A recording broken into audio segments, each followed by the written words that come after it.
Hello, Yizhao Martins, licensed marriage family therapist, couples therapist. So it's been over a year since I started this YouTube channel and started to talk about my thinking and my learning and my process around my work. So how I started this channel was I was on vacation in Arizona, and in this hotel, I was chatting with someone staying there who has a son with ADHD. As I was talking about my work and my specialty in working with the ADHD impacted populations and relationships, and he asked me, "Well, I wish more people can hear what you just told me." So I decided to right there record a video in the hotel. And then since then, every week I put on a new recording of my learning of the week. And I'm loving it. Hashtag do what you love.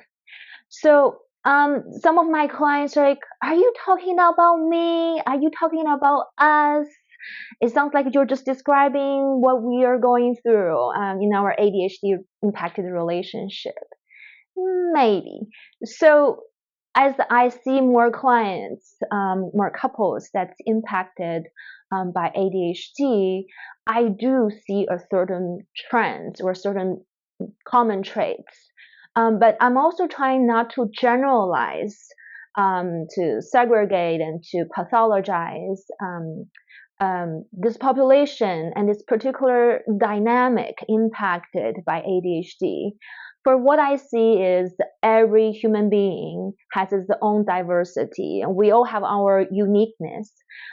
We can show certain trends of behaviors and then interactions and can fall into certain dynamics. And as soon as we can recognize that and be more aware of what is our part in that, it helps us to move to a different direction and to have the relationship that we want.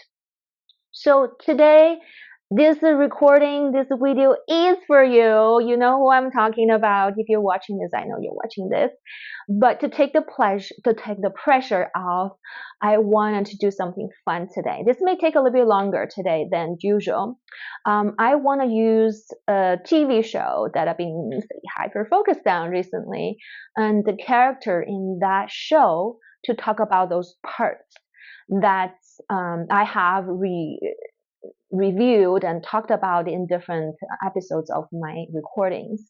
So the show is Good Girls, from an HBO show, and the character I'm using is the main female character, the leader of the mommy boss gang, and her name is Beth in the show, and the actress is Christina Hendricks.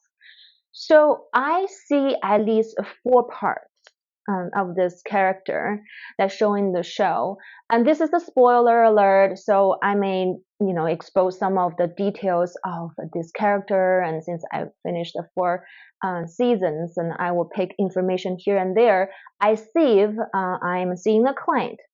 That's actually what I do for my work. When I work with couples, I do intakes, I get their history and attachment history, relationship history, and I observe them. I give them some tests to do, and I run some exercise in the session. Then I put all those data in my brain and start to process, and then I start to have my problem-solving mode on and show my clients what I see.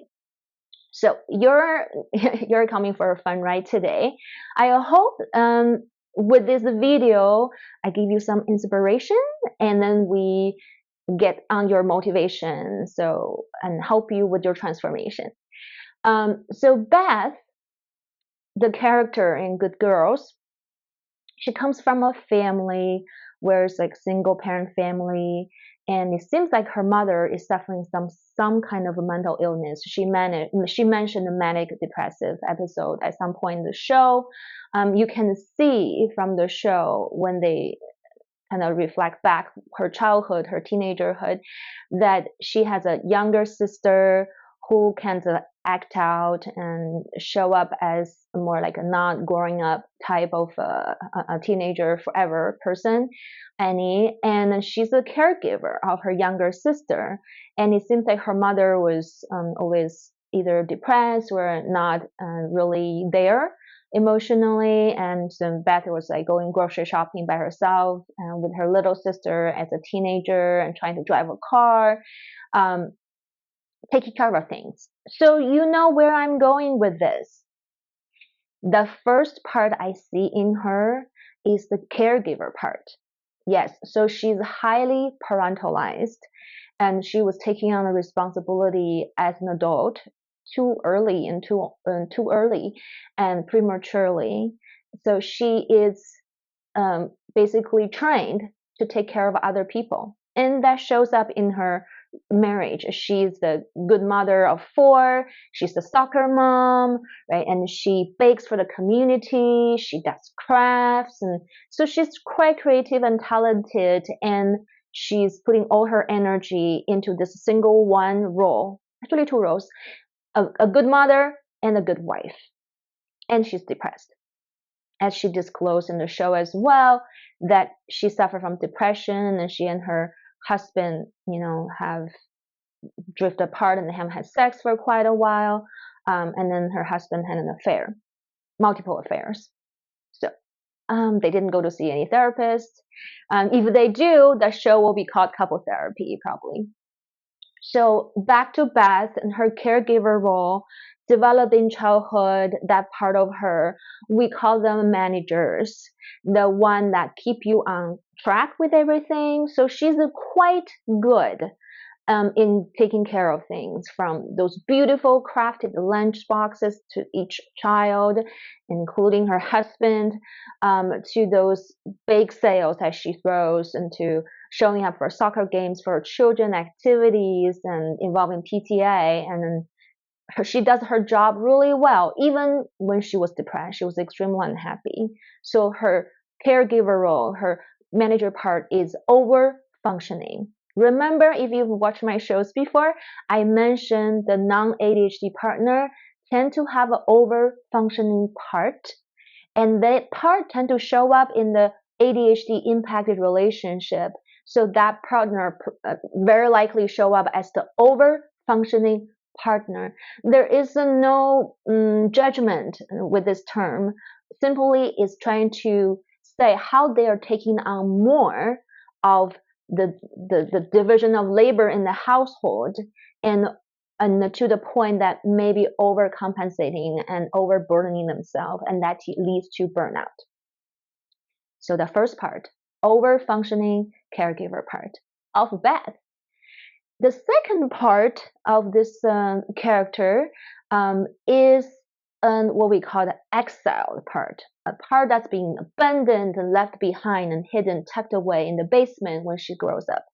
And you can probably guess, yes, is the child part that's creative, and that's spontaneous, and that's fun-loving, adventurous, and free, right? So because she was burdened with taking care of her sister and living a life while she was young, that part of her never got fully expressed. And there was no opportunity for that part of her to feel safe and to feel free to do what she wants to do, to push boundaries and, to create things, to go for a ride with her friends. Instead, she was taking care of the household, doing what adults do. And that part of her got projected on, that's a big term, projected onto someone that she later found attractive in the show. That's the real character, the crime boss, right? So the question a lot of people have for this pair, they call it the Brio, Beth and Brio, is why someone like her is attracted to someone like him. So even Rio asked her one time, what are you doing with someone like me? Right? And then the FBI guy also asked her, what are you doing with someone like him? Yeah, what is it about? Here's the question. Here's the answer to that question. In psychology, we call projection. That's a big term, so we don't have to think too much about it. It's basically saying this part of her that's free, adventurous, fun-loving, risk-taking, got displaced onto somebody else, onto Rio. And when she see that part in Rio, she's like feeling, I feel complete when I'm with this person. This person has something I don't have. But that's not the reality. The reality is she does have that part. That part of her just got tucked away.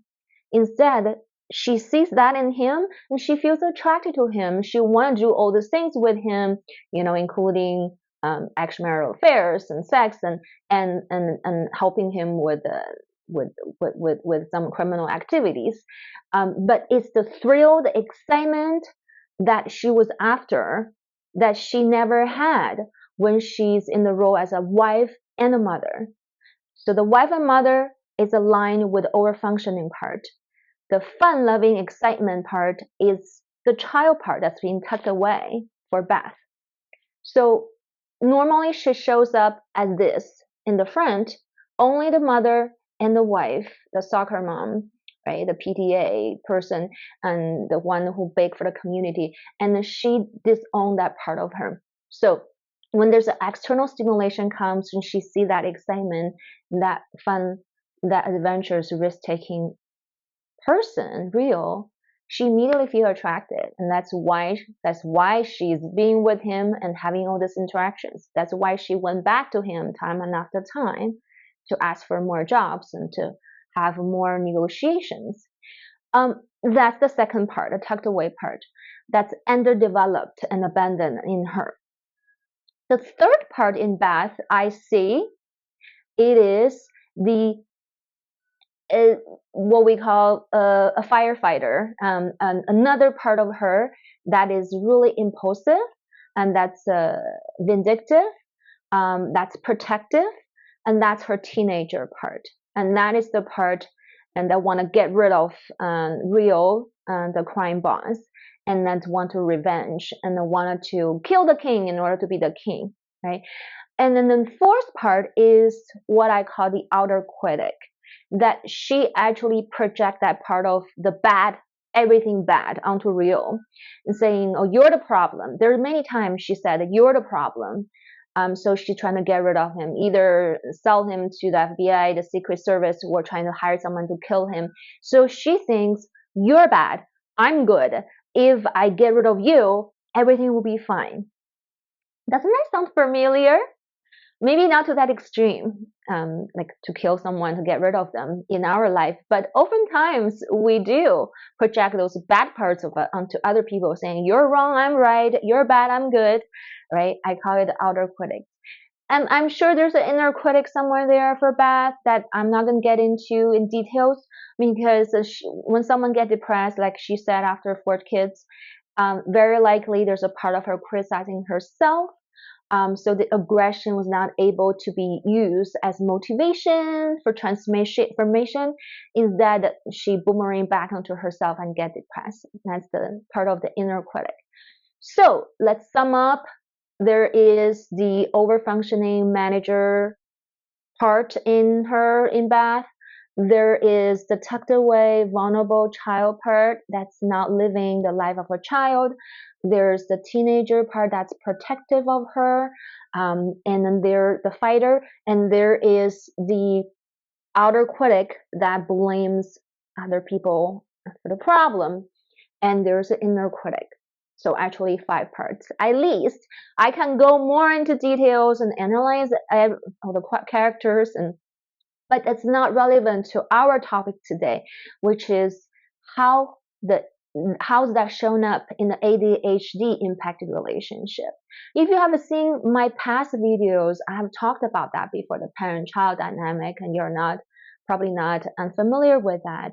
But this is a showcase of how I see that in someone, like a character in a show.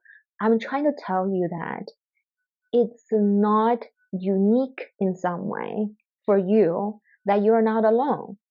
It's actually quite human. Everybody has those parts, even more parts.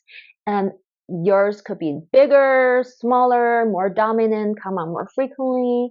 And I see a trend in the ADHD impacted relationship where the non-ADHD partner tend to have a huge overfunctioning, number one, parent part, and tucked away their 2 part, the second part, the child part.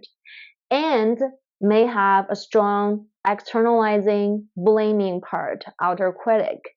And those three parts dominate your system and form a certain personality or characters or how you interact with your partner in the relationship. And that's how you get stuck. So when we don't know and not aware of our parts, it's really hard to make a difference. So we start by recognizing those parts and embracing them, and knowing that they are all universal and just part of us and part of humanity, so we can better love them, take care of them. Without doing that to our parts, we can love our partner fully and unconditionally. So until next time, if you like the movie review style, let me know, and I have more comments and videos for that. Another thing is I will be actually going on a trips next week, so I will be recording my videos in China and in Kenya, and if the VPN works and internet works, I will upload them weekly. So stay tuned and see you soon.